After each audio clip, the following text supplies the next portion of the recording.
Eder. Mac. Pallister. Molti degli utenti dei social non hanno idea di ciò che successe il giorno 14/12/2021. Alcuni dettagli conosciuti sono stati opportunamente ignorati o fatti sparire. Dettagli che farebbero cambiare opinione a molti. Siccome ogni singola situazione ha diverse prospettive, molti di voi hanno preso solo le prospettive che potevano alimentare le vostre convinzioni. Se metti 4 persone di fronte a un obelisco cilindrico, ognuno a 90 gradi, faranno ognuno una descrizione diversa. Cambia lo sfondo, la luce, la soggettività di chi descrive. Quindi, qual è la verità? La verità è che l'obelisco è alto 20 metri, tondo con un diametro di 1 metro e fatto di granito. Punto. Liliana Resinovic è morta. Non abbiamo la certezza di come sia morta. Non abbiamo la certezza di quando sia morta. Non abbiamo certezza di dove sia morta. Non abbiamo la certezza che fosse adultera. Non abbiamo la certezza di nulla, a parte la morte. È un quadro freddo, agghiacciante e intriso di apparente lucidità quello che emerge dalle parole del giudice per le indagini preliminari Antonella Minnoni. Nell'ordinanza con cui ha convalidato il fermo e disposto la custodia cautelare in carcere per Mark Anthony Sampson, il giovane reo confesso dell'omicidio dell'ex fidanzata Ilaria Sulla, uccisa con 3 coltellate al collo e il cui corpo è stato nascosto all'interno di una valigia, poi abbandonata in fondo a un dirupo. Quello che più colpisce, secondo la GIP, è l'atteggiamento di Sampson nella fase immediatamente successiva al delitto. Nonostante avesse più volte detto di non riuscire a vivere senza Ilaria e di considerarla la sua unica ragione di vita, dopo averla uccisa brutalmente ed essersi liberato del corpo, l'indagato sarebbe riuscito a riprendere immediatamente una parvenza di normalità. Nessun cedimento, nessuna crisi, nessun turbamento visibile. Al contrario, avrebbe addirittura incontrato un'amica della vittima, con la quale ha consumato un pasto leggero, una piadina, chiacchierando come se nulla fosse accaduto. Durante quell'incontro ha parlato dei presunti problemi che avrebbe avuto con Ilaria, omettendo ovviamente di dire che l'aveva uccisa solo poche ore prima. Parallelamente, discuteva di questioni banali, come il compleanno del fidanzato dell'amica o dei cornetti da comprare per un'altra ragazza, probabilmente immaginaria. Un comportamento che, secondo il giudice, dimostra una totale assenza di rimorso immediato e una capacità di dissimulazione inquietante. Ma la freddezza non si limita ai comportamenti di facciata. Sampson, pur consapevole di aver tolto la vita a Ilaria, avrebbe anche inviato messaggi fittizi al padre della giovane, fingendo che provenissero da lei. Lo stesso ha fatto con le amiche della ragazza, continuando a impersonarla nei messaggi per fare credere a tutti che fosse ancora viva. Un tentativo sistematico di depistaggio, portato avanti con lucidità sin da subito. Per la GIP, è proprio questa capacità di agire in modo così razionale e pianificato a rendere il quadro ancora più grave e allarmante. La Procura, con il coordinamento del procuratore aggiunto Giuseppe Cascini, contesta a Sampson l'omicidio volontario aggravato dal legame affettivo con la vittima e l'occultamento di cadavere. L'impianto probatorio viene definito dalla GIP granitico, tanto da giustificare la misura della custodia cautelare in carcere. Durante l'interrogatorio, il giovane avrebbe mostrato più difficoltà a parlare delle chat che Ilaria aveva avuto con altri ragazzi, elementi che lo turbavano profondamente, che non a raccontare l'omicidio stesso, che ha liquidato con un raptus di rabbia. Le sue parole sembrano esprimere dolore più per la perdita di ciò che Ilaria rappresentava per lui, una parte di sé, la sua fonte di sorriso, che per l'atto estremo compiuto. È come se soffrisse più per l'immagine di sé che ha distrutto che per la vita che ha spezzato, annota la GIP. Non c'è traccia di empatia verso la vittima, una giovane donna di 22 anni, che ha pagato con la vita la semplice volontà di voltare pagina. Sampson aveva raccontato agli inquirenti di aver conosciuto Ilaria nel 2023 sul posto di lavoro. La relazione era iniziata ufficialmente il 30 aprile dello stesso anno. Un legame che lui descrive come normale, con alti e bassi.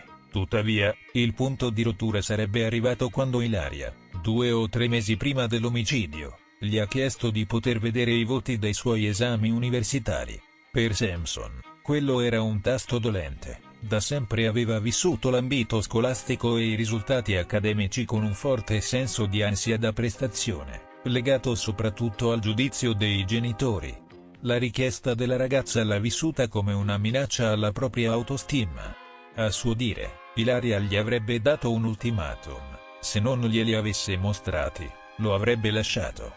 Lei al mio posto non avrebbe avuto problemi a farlo, avrebbe detto. A fine gennaio 2025, decidono di prendersi una pausa, ma continuano comunque a vedersi. Il comportamento di Ilaria, secondo Sampson, era ambiguo. A volte lo trattava con affetto, come un fidanzato, altre volte in modo distaccato, come un semplice amico. Questa ambivalenza, stando al racconto del ragazzo, avrebbe aumentato la sua frustrazione. Gli amici gli consigliavano di lasciarla andare, ma lui non riusciva ad accettare la fine della relazione. All'inizio di marzo, la situazione precipita definitivamente. Ilaria gli confida di essersi iscritta a una piattaforma, presumibilmente un'app di incontri o socializzazione, per conoscere nuove persone. Lui rimane scioccato. Era inutile usare quell'app per capire se mi amava, le dice. Continuano comunque a vedersi per altri 10 giorni, ma la ragazza appare sempre più distante e desiderosa di autonomia. Voleva uscire con le amiche da sola, riprendersi i propri spazi. E anche in questa fase, Sampson continua a vivere l'intera vicenda come un altalenarsi di speranze e delusioni, tra momenti di apparente riavvicinamento e altri di freddezza. A complicare ulteriormente il quadro c'è un altro elemento emerso nelle indagini: il ruolo della madre di Mark Anthony Sampson. La donna è indagata per concorso in occultamento di cadavere. Durante un interrogatorio in questura, ha ammesso le proprie responsabilità, dichiarando di aver aiutato il figlio a ripulire l'appartamento dopo l'omicidio. Un gesto che apre ulteriori interrogativi sul contesto familiare e sull'eventuale consapevolezza pregressa del disagio psicologico del ragazzo. L'omicidio di Ilaria Sula appare, in tutta la sua brutalità, come il tragico epilogo di una relazione segnata dal controllo, dalla gelosia e dall'incapacità di accettare la volontà dell'altro. Un'escalation che si è consumata nel silenzio di chi avrebbe potuto forse accorgersi, e non l'ha fatto, dei segnali di pericolo. E che oggi lascia una famiglia devastata, una giovane vita spezzata. E un ragazzo che, secondo la GIP, sembra provare più dolore per la perdita di un'illusione che per la morte della persona che diceva di amare. Le indagini sul femminicidio di Sara Campanella proseguono senza sosta.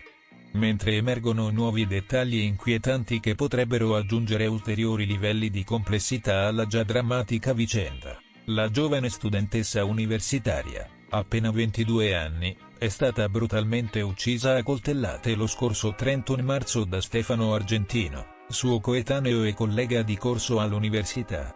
L'aggressore ha confessato il delitto poco dopo l'arresto, ma gli investigatori non si accontentano della sola ammissione di colpa.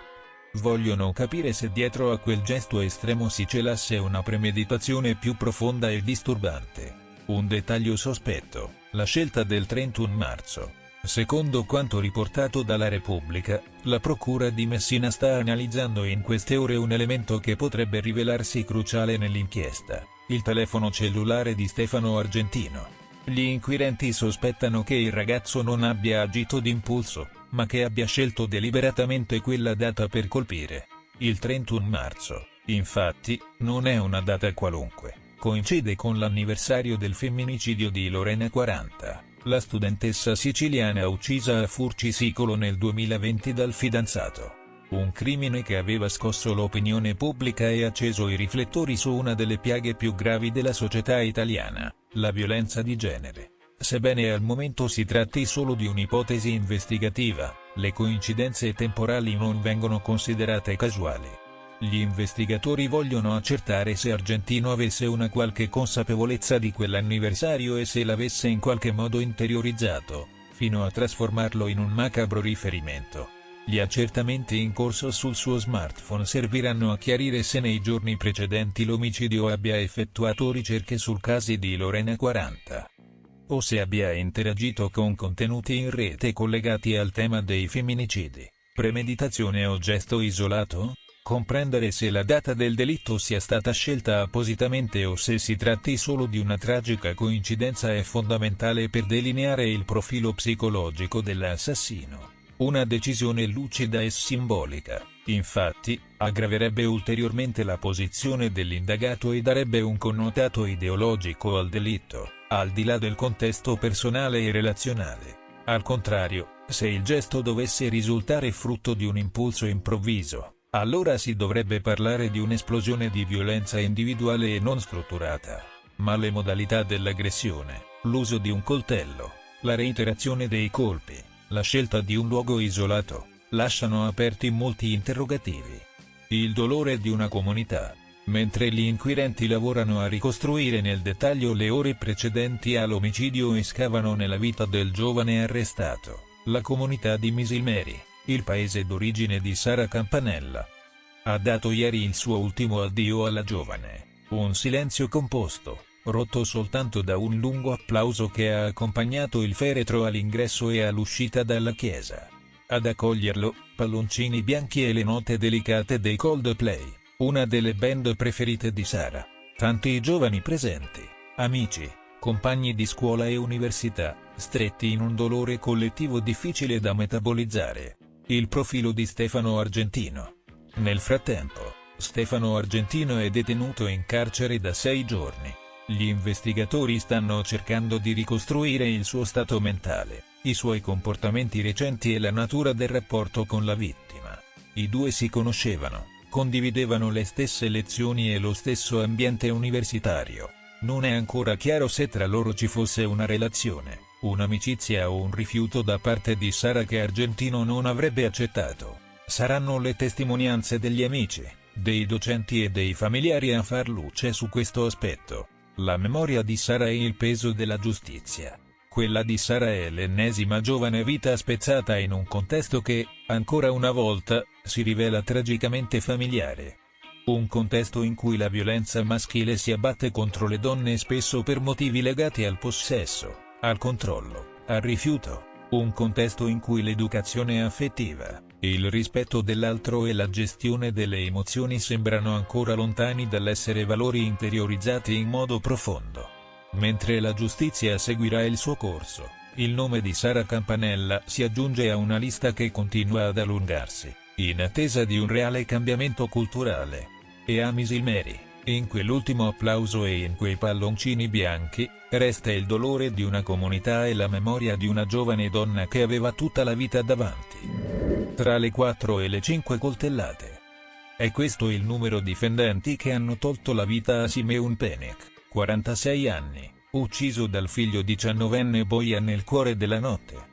Al culmine di una drammatica escalation di violenza familiare, il giovane è intervenuto per difendere la madre, Milka Penek, durante un violento litigio domestico esploso nell'appartamento di via Frecce Tricolori, a Mezzolombardo, in provincia di Trento. Secondo le prime risultanze dell'autopsia preliminare eseguita dal medico legale di Verona, le ferite mortali sono compatibili con un'arma da taglio di piccole dimensioni.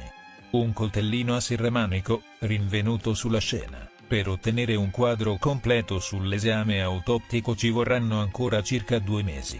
Ma già ora emergono i contorni crudi e nitidi di un dramma familiare covato a lungo sotto la cenere di una quotidianità apparentemente normale. È atteso per mercoledì 9 aprile l'interrogatorio di garanzia di Bojan Penek. Sin dal primo momento, però, la dinamica del fatto non ha lasciato spazio a molti dubbi. Bojan, in stato di forte shock, ha ammesso la propria responsabilità di fronte agli inquirenti accorsi sul posto. Al momento, il 19enne si trova ancora in stato di libertà. Per la Procura di Trento non sussistono i presupposti per l'applicazione di misure cautelari, non ravvisandosi né il pericolo di fuga né la possibilità di inquinamento delle prove. La vicenda ha radici profonde e dolorose. Quella che si è consumata nella notte tra giovedì e venerdì non è stata una lite improvvisa, è stata Piuttosto, l'esplosione finale di una tensione che da tempo aveva trasformato la vita familiare in un inferno silenzioso. Alla base, una lunga catena di maltrattamenti, sospetti, gelosie e ossessioni, che negli ultimi mesi si erano intensificati fino a diventare insostenibili. Milka Penick, la madre di Bojan, era riuscita a ritagliarsi uno spazio di autonomia. Lavorava come commessa nel punto vendita Action, un discount specializzato in articoli per la casa e il bricolage, situato non lontano da casa. Aveva iniziato nel settembre precedente, distinguendosi rapidamente per impegno e affidabilità, tanto da attirare l'attenzione dei responsabili del negozio, che stavano valutando una sua promozione, una notizia che, per molte famiglie, rappresenterebbe un motivo di orgoglio, ma per Simeon Penick, marito geloso e possessivo, è stata invece una miccia, a far esplodere definitivamente la sua rabbia. Una foto pubblicata sui social in cui Milka appariva in un momento di pausa, abbracciata ad alcuni colleghi, un gesto innocuo, ma sufficiente a scatenare il sospetto che la donna avesse una relazione extraconiugale. Il sospetto, divenuto ossessione, si è trasformato in minaccia. Milka ha raccontato agli inquirenti di essere stata ripetutamente minacciata, mi ha detto più volte ti sgozzo, era diventato il suo modo di darmi il buongiorno, e l'ennesimo episodio si è verificato proprio nei giorni precedenti all'omicidio. Mercoledì, Simeon si era presentato al negozio in cui lavorava Milka con un atteggiamento intimidatorio, dichiarando di voler controllare. La scena è poi proseguita con nuovi insulti e minacce. Avrebbe detto alla moglie che sarebbe andato a parlare col collega amante, per metterlo in guardia, e che avrebbe fatto una scenata pubblica, annunciando che Milka avrebbe lasciato il lavoro e che si sarebbero trasferiti a Bolzano. Per Milka, però, quella non era una novità. Anni prima, mentre lavorava all'Hotel Ideal Park di Laives, la donna era già stata vittima dello stesso identico copione. Promozione, scenate di gelosia, accuse infondate, minacce, e alla fine, la decisione drastica: trasferirsi a Meggiocoronia per cercare di ricostruire un minimo di serenità, pur lasciando che il marito e i figli continuassero a vivere e lavorare in Alto Adige. Ma nemmeno il cambio di città è servito a placare l'ossessione di Simeon, che negli ultimi mesi era diventato sempre più instabile. Milka ha raccontato ai carabinieri anche di un'altra ossessione del marito, quella per i pavimenti freddi, una fissazione che lo aveva portato a voler cambiare 2 abitazioni in 6 mesi, affrontando nuove spese e ristrutturazioni, pur di non dormire in una casa dove, a suo dire, i pavimenti gli impedivano il riposo. Giovedì sera Simeon non era rientrato, e Milka ha subito temuto il peggio. Lo conosco abbastanza per sapere che quando fa così si ubriaca, ha detto, e infatti, l'uomo è tornato a casa in evidente stato di alterazione alcolica, ha ripreso a inveire contro la moglie, terrorizzandola al punto da farle scaricare sul telefono l'app Erario, un sistema di emergenza che permette di chiamare i soccorsi in modalità silenziosa. Ma non ha fatto in tempo a usarla. È stato in quel momento, quando Simeon ha raggiunto la stanza da letto con fare minaccioso, che Bojan ha deciso di intervenire. Pensava che il padre stesse colpendo la madre a mani nude, invece, impugnava un coltello. È nata una colluttazione. E in quei secondi drammatici, il 19enne ha colpito il padre con quel coltellino a serramanico, nel tentativo, disperato, di salvare la madre da una violenza che, temeva, potesse costarle la vita. Il ragazzo ha poi raccontato ai carabinieri che aveva più volte pregato la madre di denunciare il marito, o almeno di chiedere aiuto. Fino all'ultimo, ha voluto fare la cosa giusta. Ora su di lui pende un'accusa di omicidio aggravato, ma per molti, quella che si è consumata a mezzo lombardo non è solo la cronaca di un delitto, bensì il tragico epilogo di una lunga storia di paura, silenzio e resistenza, una tragedia familiare maturata nell'ombra, lontano dai riflettori, in un contesto in cui l'indipendenza femminile è stata vissuta come una minaccia. E l'amore di un figlio si è trasformato, nel momento più buio, in un gesto estremo per salvare una madre che non ce la faceva più. Ehi, non dimenticare di iscriverti a questo canale.